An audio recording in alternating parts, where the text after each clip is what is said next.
Welcome to Toyota Time with Timmy the Toolman and Sean. Today, what we're going to show you how to do is replace lug nut studs on the front hubs of your rig. I'm going to be doing this on a third generation Toyota 4Runner, but it would most likely work for most any Toyota or Lexus SUV or truck, and probably for a lot of different other vehicles as well. If you're familiar with our channel, one of our most recent uploads was doing the rear outboard shock kit that is made by Sola Motorsports and was installed by KP Off-Road in Ontario, California.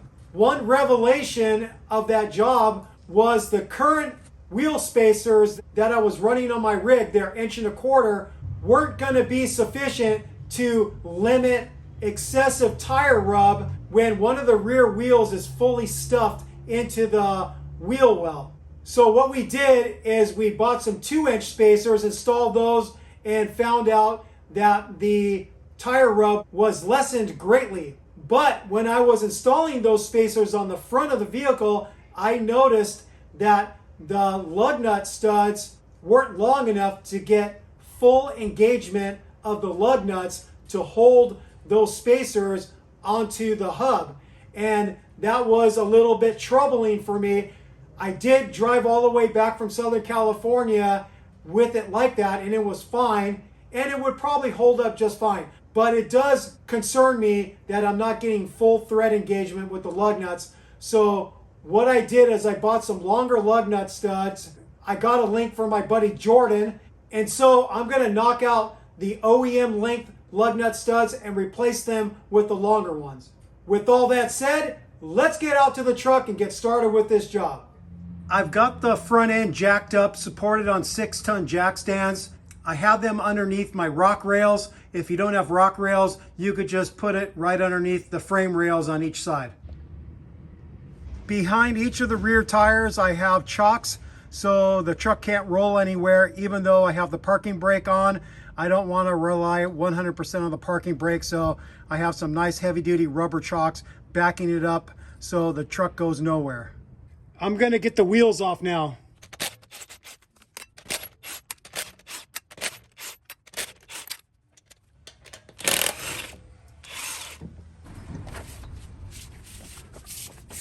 Now I'm going to remove the spacer. But before I do that, I want to show you the problem I have with using these 2-inch spacers with the original lug nut studs that are affixed to the front hub. You can see that the stud doesn't come to the end of the threads, and that is a concern for me. So that's why I'm going to be replacing them with longer studs. My impact socket won't fit in here, so I have to go to a regular socket to get onto these spacer lug nuts.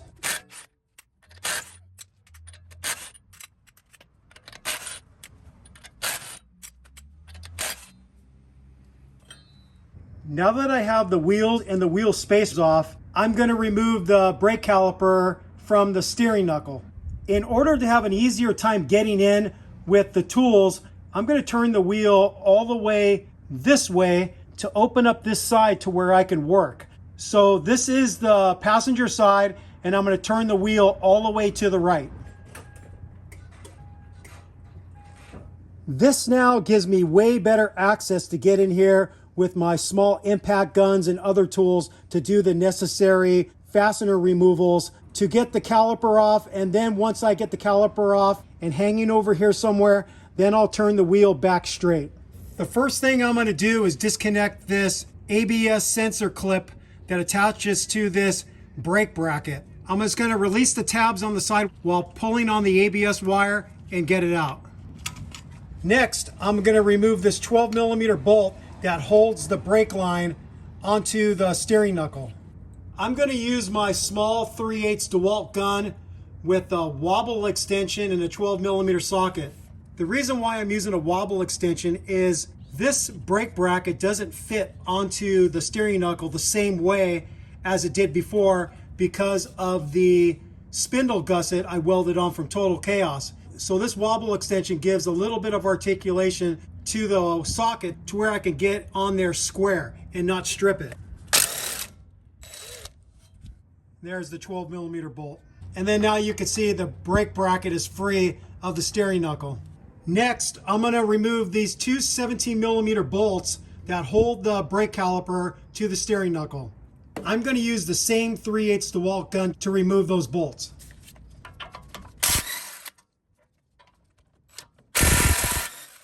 Now I'm going to remove the caliper from the rotor, and I'm going to hang it somewhere over here.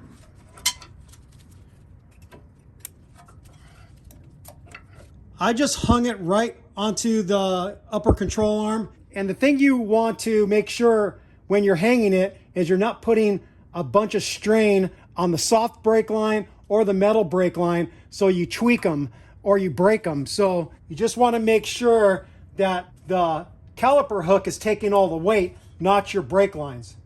Now that I got the caliper off, I'm going to turn the wheel back straight. You can see that the rotor is already ready to fall off the hub. That might not be the situation for you because the rotor has some corrosion and it's really locked onto the hub. If you find that's the issue, grab yourself a plastic mallet or dead blow and just tap it all the way around. You might have to use some really firm strikes and you'll finally be able to separate the rotor from the face of the hub. Now, you'll notice that I have manual hubs on this 3rd generation 4Runner.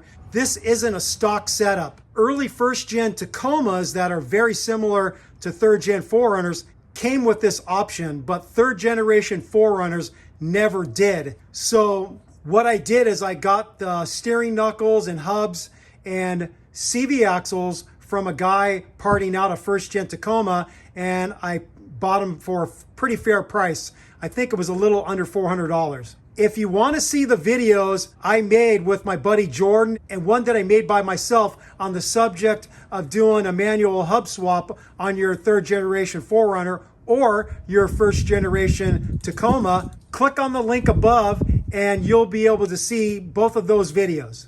So now what I need to do is I need to knock out these old studs to be able to put in the new longer ones. And one issue that I found on the other side, I already did this job on the driver's side, is that there's really not enough room to get the longer studs in. So I had to do a little bit of manipulation of the dust shield in order to fit them in.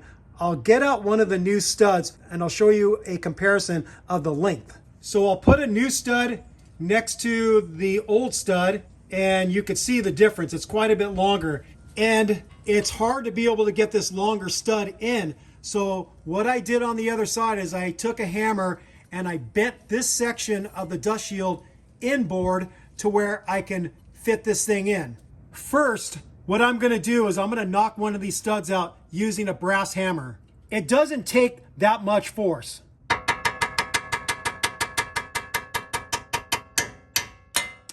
And there's the lug nut stud out. I wasn't using a lot of strength with the brass hammer. It was a very moderate amount of force. So there's really no concern about bending the flange of this hub by driving out the lug nut studs with a hammer. You're not going to do any damage to this. So now I'll show you the problem with trying to get one of these longer studs in. There's no way I can get it in. And even if I try to do it in another location, there's really no way to get it in. So I chose this spot as the area that I would bend out of the way to make room for the longer stud. So I'll use my brass hammer and start knocking it this way.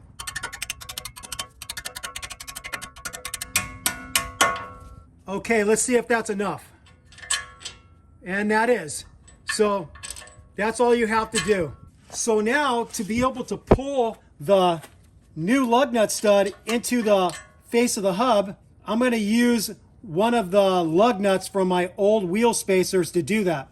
You can see what holds the lug nut stud into the face of the hub. It's these serrations right here. So what you need to do is apply enough force with the lug nut to pull this into the face of the hub, and it locks in due to these serrations.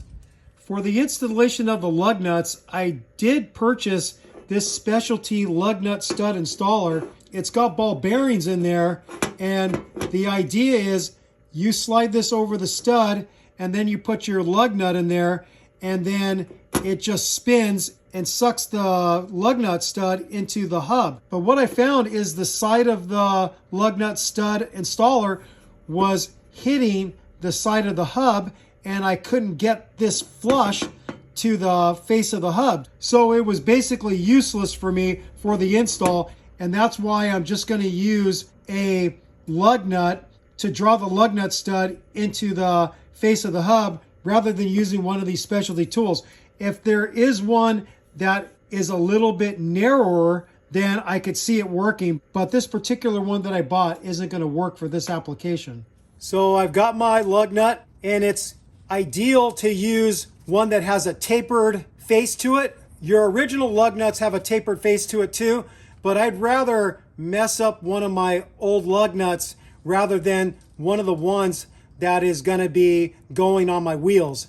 They will get a little bit chewed up when you're using it to pull the new lug nut studs into the hub face. And I'm just using my 1/2" DeWalt gun because it's stronger than my 3/8 to pull the lug nut studs into the hub face.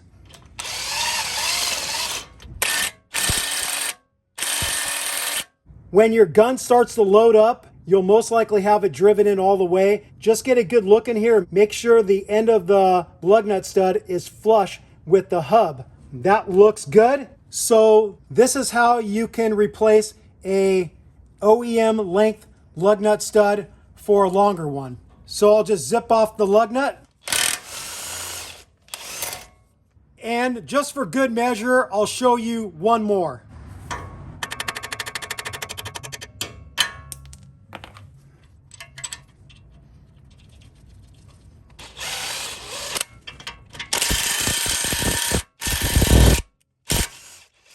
And there it is.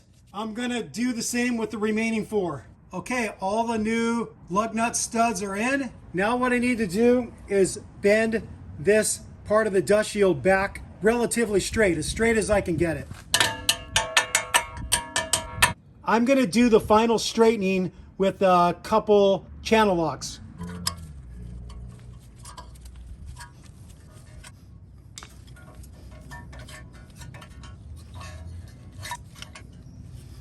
That's pretty much straight. I'm gonna slide the rotor back on and just make sure that the rotor isn't scraping on this. It shouldn't, because I didn't change this dimension, so it shouldn't be rubbing.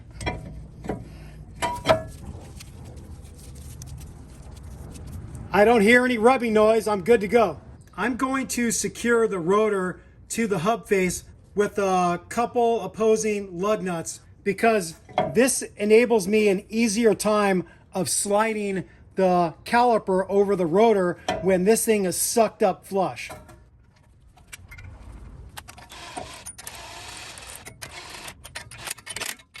Okay, I have those 2 lug nuts torqued very lightly, and then now what I'm going to do is I'm going to turn the wheel all the way right to open up this back side so I have an easier time getting the caliper reaffixed. All right, I'm going to grab the caliper. I'm going to slide it over the rotor. And now I have to get my 17mm bolt started.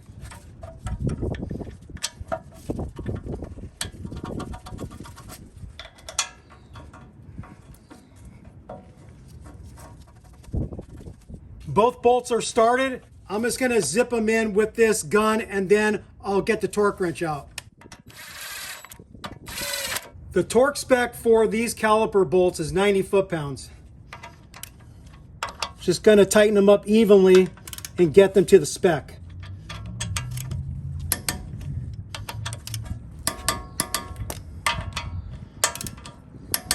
Okay, those are both torqued to the proper spec. Now I want to reattach this brake line bracket to the steering knuckle.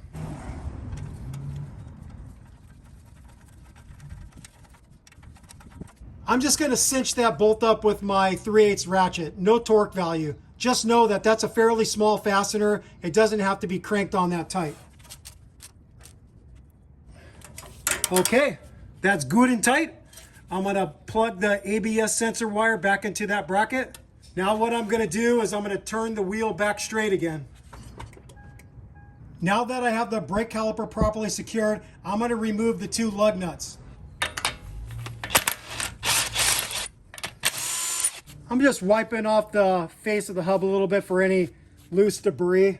You could spray some brake cleaner on here, just make sure it's nice and clean, but this is pretty clean. And then I'm just wiping off the back of the spacer and make sure there's no little grit or debris on that. And now what I'm gonna do is figure out where do I need to put the Loctite onto the threads so it's in the area where the lug nut is gonna end up. So if I look at the thickness of this part of the spacer, I can figure out how far out to put the Loctite to where it will interface with the lug nuts. So it looks like if I do it about a 1/4 inch, a little more than a 1/4 inch from the face of the rotor and put the Loctite there, that will be a good spot. Spacer manufacturers always recommend to use a red thread locker, the stronger thread locker, but I currently don't have any red thread locker in my toolbox. And I'm of the opinion that if these lug nuts are torqued properly, they're not going to come loose.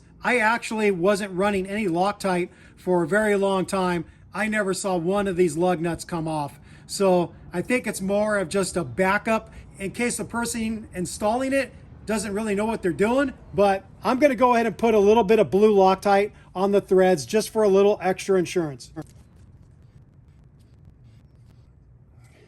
Okay, I've got the Loctite on there. I'm going to put the spacer on.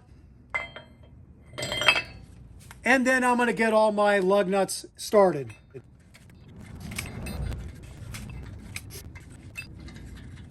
All right, they're all started. I'm going to slowly draw them in with my DeWalt gun.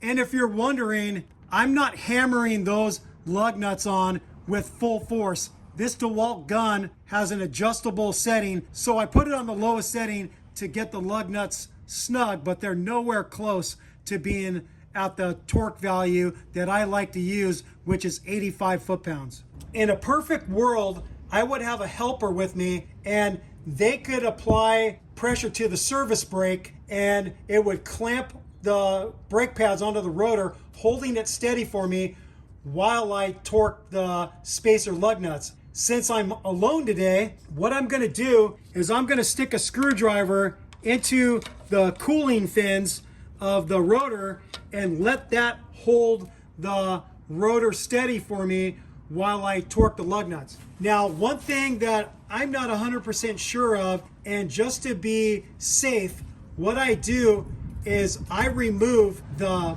brake caliper pin so the shaft of the screwdriver will be resting up against the housing of the caliper rather than the pin, because I don't want to bend that pin. I'll be tightening the lug nuts clockwise this direction, so I'll need the screwdriver down here so it locks it in. So I'm going to remove this little clip right here, and then I'm going to slide the pin out of the caliper in the pads. I'll use a needle nose pliers to grab the clip and remove it. And then this should slide out pretty easy for me because I don't have to deal with rust in sunny California. If you're one of the unfortunate people that live in the rust belts where they salt the roads, this isn't probably going to be as easy for you.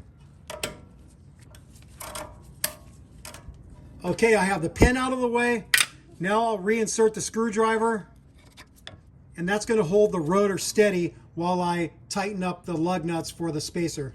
Again, the torque value that I like to use is 85 foot-pounds. I'm going to gradually bring them up to the spec using a crossing pattern.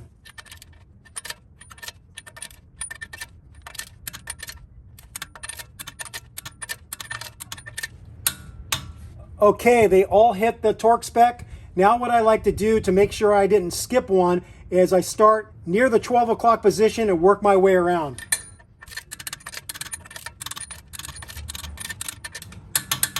Okay, all of the spacer lug nuts are torqued to the spec of 85 foot-pounds. Okay, I'm going to reinsert the caliper pin. I am going to put some caliper grease on the pin, so I'll slide it in first, goes through the outside pad, goes through the spring. I'm going to put a little bit of grease on here before it slides into the back pad, because where the pin interfaces with the pad is where you want the lubrication, so the brake pads don't stick on the pin and they work properly.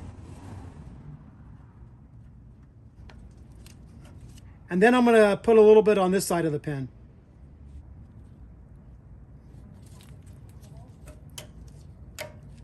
Okay, the pin is in. I just need to make sure that the pin is oriented to where I can slip in the clip. And there it is. The pin is reinstalled. Now you remember how the lug nut interfaced with the old studs, and this is way, way better. I have full engagement of the lug nut with the lug nut stud. So that makes me feel a lot better about driving this when I have full engagement of the lug nuts for the spacers. Now I'm going to get the tire on. So now I'm just going to get all the lug nuts in.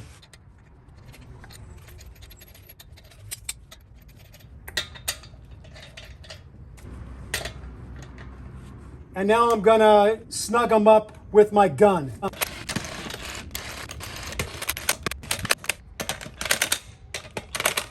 So now I'm going to jack up the vehicle. I'm going to get the jack stands out of the way. I'm going to settle the vehicle to the ground, and then I will do the final torquing of the lug nuts with the wheels on the ground.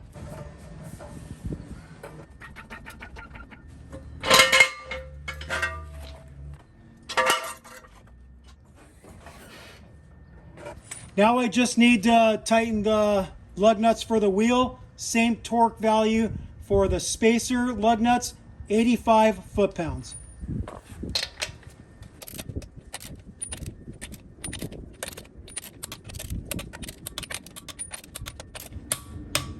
Okay, I went in a star pattern. They all hit the 85 torque spec. Now I'm just going to go around in a circle and make sure they're all good. All right, all the lug nuts are torqued to the proper spec of 85 foot-pounds. Now I'm going to jump over to the driver's side and do the same thing. All right, we are all done with this job. We successfully swapped out the OEM length lug nut studs for some longer ones, so I would get better thread engagement of the lug nuts for the wheel spacers, which makes me feel a lot more confident that I'm not going to have a wheel that's going to fall off on me and cause me to crash and total my rig. So this is something that I recommend you do also if you're running a longer spacer like I am on my 98 3rd Gen 4Runner. The job was pretty easy and straightforward. It just took a little bit of time to replace all 12 lug nut studs on the front of the vehicle. With all that said, we thank you for watching Toyota Time with Timmy the Toolman and Sean. We will, of course, be back with more videos. Thank you for watching. Thank you for subscribing. If you haven't subscribed yet, I don't know what you're waiting for. Click on that subscribe button and also click on that notification bell if you'd like to be notified when we put up new content on our channel, which we are always putting up very helpful and cool and sick mods kind of content. So don't miss out.